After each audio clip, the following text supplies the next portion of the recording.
I can at least give like a first impressions of Wuchang. So how much time do you actually have it initially? About 6 hours. Okay, damn. All right.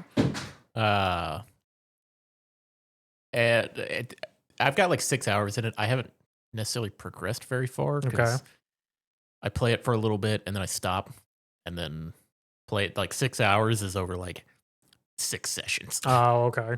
So the basis of the game is Wuchang.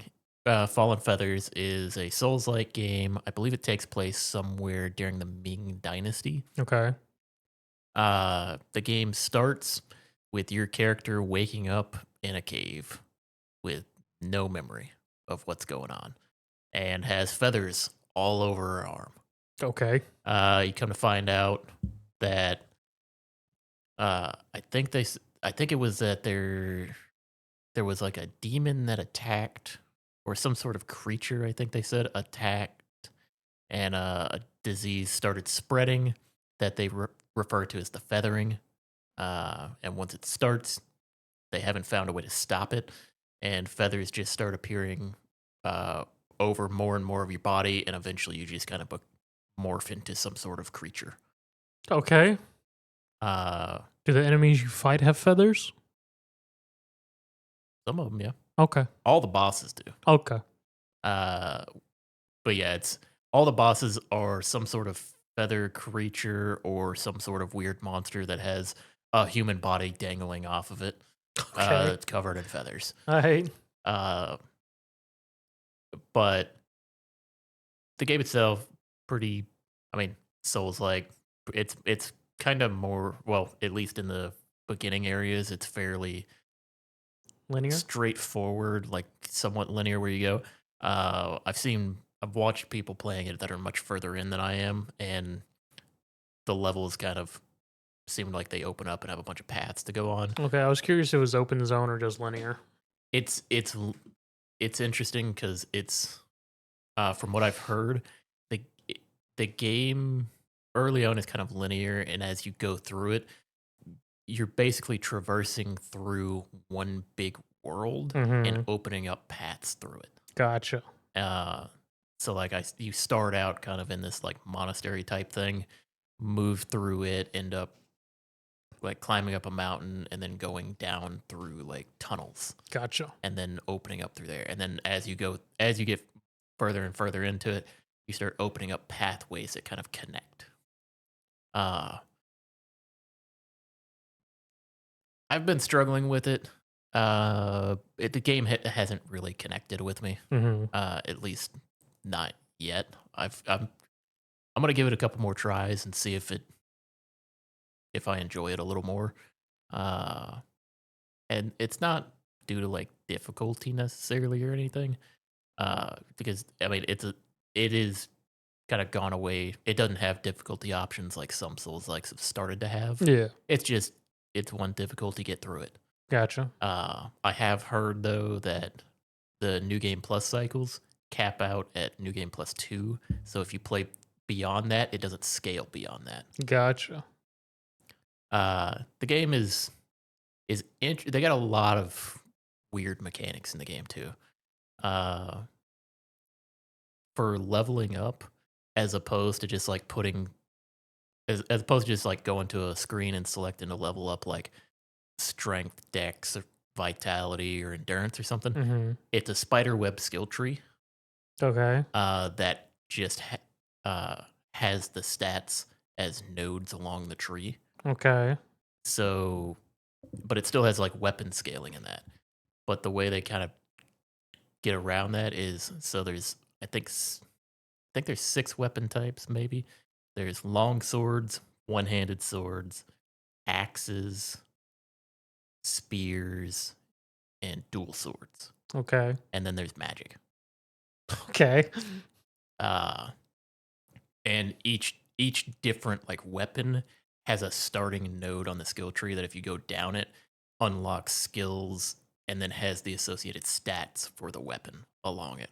Gotcha. So when you level up, you get or leveling up it's the same. You gather, I forget what they call it in this game, but it's essentially your souls, and then you essentially, instead of just leveling up a point, you convert them into skill points, and then you pick where you want to put them on the tree. Okay, question.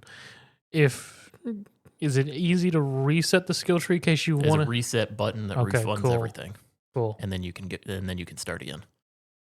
So respecking is free. You can do it whenever you want to. You can reset the entire tree and change your build if you want to do it.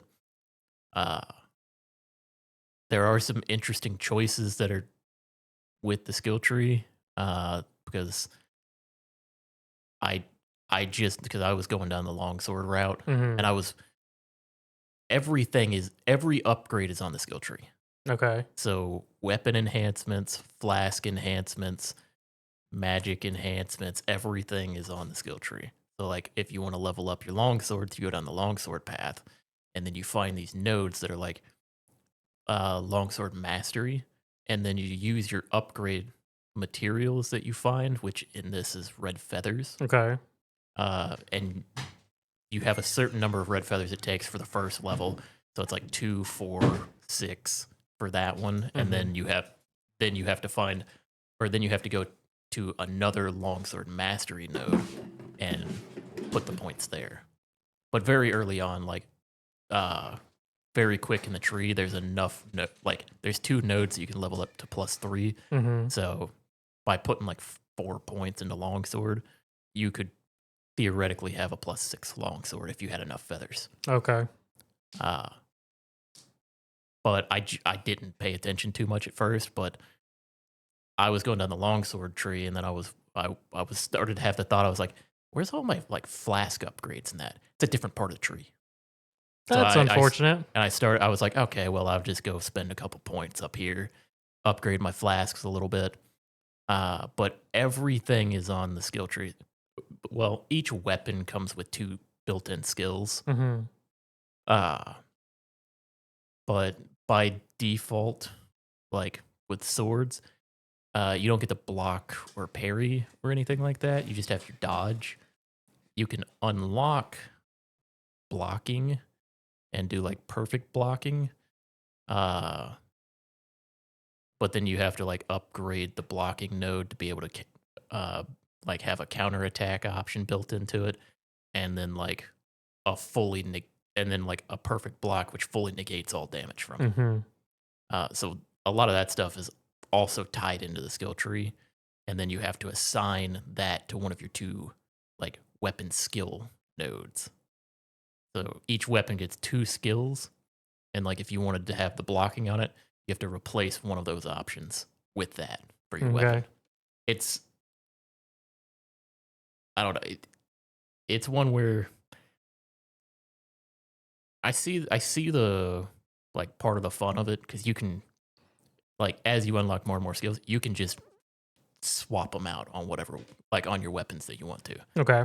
Uh, but I don't know. Combat has been interesting. I've started to get the hang of it, or I've started to get it to where it flows better. Hmm. But I've struggled a bit with trying to figure out the flow of combat because I don't know if it's a little bit of desync with my controller. It's felt a little rough for me, like not as snappy as I wanted it to be. But that's probably just my fault in a lot of it. Uh,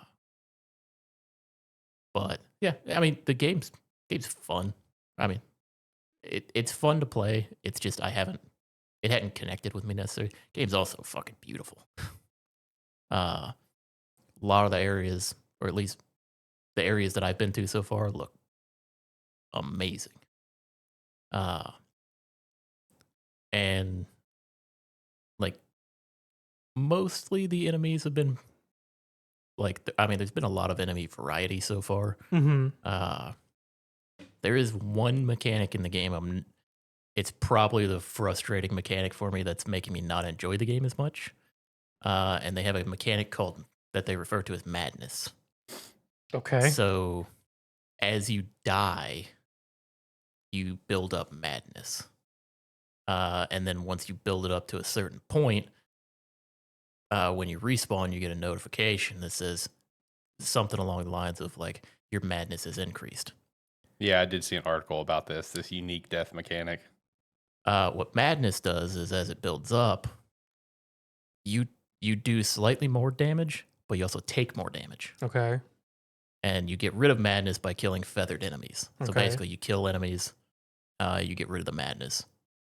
But if you're dying, it's frustrating because it's a mechanic that So more or less, as you die more, you take more damage. so it's a punishment for dying. It feels like a punishment for dying. It's like a risk reward thing because you do a little more damage, but you also take that extra damage. So it's frustrating because I'd be doing a boss fight, and I would go from being able to take 2 hits from the boss To and one. being able to heal through it to dying in 2 hits, which would be frustrating. Right. And then also there's with that madness mechanic, once you kind of hit madness and you get that notification, when you die, you drop you drop your souls on the ground.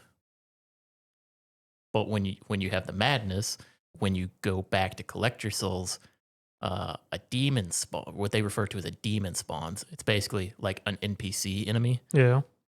It'd be like an NPC invader from like Souls games and Mhm. that. They spawn and you have to kill them. To get your souls back. And if they kill you, you lose all of it. Damn. So like earlier, I did a boss fight, or I finally beat a boss that I was kind of fighting, and then started progressing through. Went to activate the next like bonfire. They're like these little prayer altars in this game. Went to activate it. It was a enemy, or it was like the first time they had one that was like an enemy in disguise that attacked me. I had no healing or anything. Was low health. It killed me. I was mad from. I had the madness from like fighting the boss over and Yeah. over again. Get back up there. It's a demon with a weapon that I hadn't seen before. I round the corner. It hits me with a ranged attack, and as I'm standing up, hits me with a combo that I hadn't seen because it's a new enemy for me. Kills me. I lost all of my souls from the boss fight Oh, that I had just spent like an hour trying to do. So I was like, I'll take a break. no. Yeah, let's wrap it up for now. It's got a lot of interesting design choices with it, where I mean, some people are gonna absolutely love them. Because one interesting thing is like the demons that spawn from like the madness.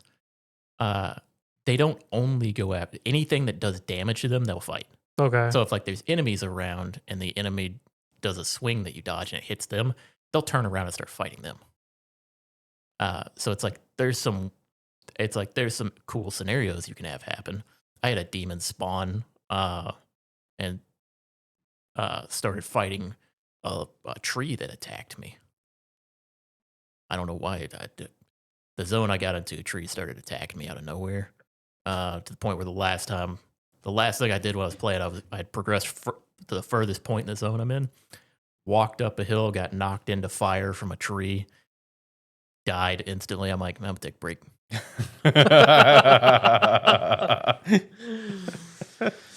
It's where the exploration's pretty cool. Enemy designs are cool. So far, boss design has been pretty cool. I don't know what it is that's not clicking with me for this game. Mhm. Because a lot of the stuff is. I like a lot of the stuff. I even kind of like the like spider web skill tree that they have. I don't know why. I'm gonna, like I said, I'm gonna try it a few more times and see if it finally latches onto me. But if not, then I probably won't be playing it much longer. I don't think it's just you either, because like I haven't dove into like any in-depth articles or reviews, but I've noticed the reviews for this game has been very average at best for the most part. I think the highest review I saw was like an 8 or something for off somewhere, but for the most part I've seen like a lot of 5s. I think its Metacritic was like mid 70s and stuff. I think a lot of people are probably. I think it's one where if you stick through it, You'll enjoy it. It's like you enjoy, like it hits the point of enjoyment, but it's got a lot of friction. Yeah. It's got a lot of friction in kind of the design choices that were made, which they're all, like I said, interesting choices that they've made. I'm not the biggest fan of a lot of them. But Well, we'll see. Maybe another session or two, and it'll grab me. But I mean, at most, I'm giving it 2 more tries. Before this one gets put to the side. I mean, it's one where, like, even earlier, I was like, took a break from it, and I was like, okay, I'll come back to it in a little bit if I feel like playing it. And then like an hour later, I was like, kind of want to give that a try again. Sat down, started playing it, played it for like 45 minutes, and I was like, not feeling it. Right. And it's like, it's not even like a bunch of dying. If it was like me dying repeatedly, then I'm like, okay, I need to get good on this. But it's like, it's not even a bunch of dying that's doing it. I don't know what it is. Yeah. I haven't been able to pinpoint it yet. Right. Well, maybe these next couple of play sessions that you're talking about, you'll be able to pinpoint why you do not like it if you end up putting it down. Yeah. But then again, it could grab you. Yeah, it's one where like it's weird to say, but I'm at a weird undecided point because I'm at that point where it's like it's either about to click or it's not. Yeah, I get that. I've been there with games. I've been there with shows, like especially like animes and stuff. I've been there where it's like I've watched an entire first season beating my skull against the wall, where it's like this is not clicking for me. Then all of a sudden, season 2 hits. Like this is great. Yeah. So it's same thing with games too. Yeah. So It's also like it's a weird one for me because it's like I'm new to I'm still fairly new to enjoying Souls games. yeah, And I don't know if it's just I haven't played enough to enjoy what I'm doing, or if this one really does just have that much friction. right. So we'll see.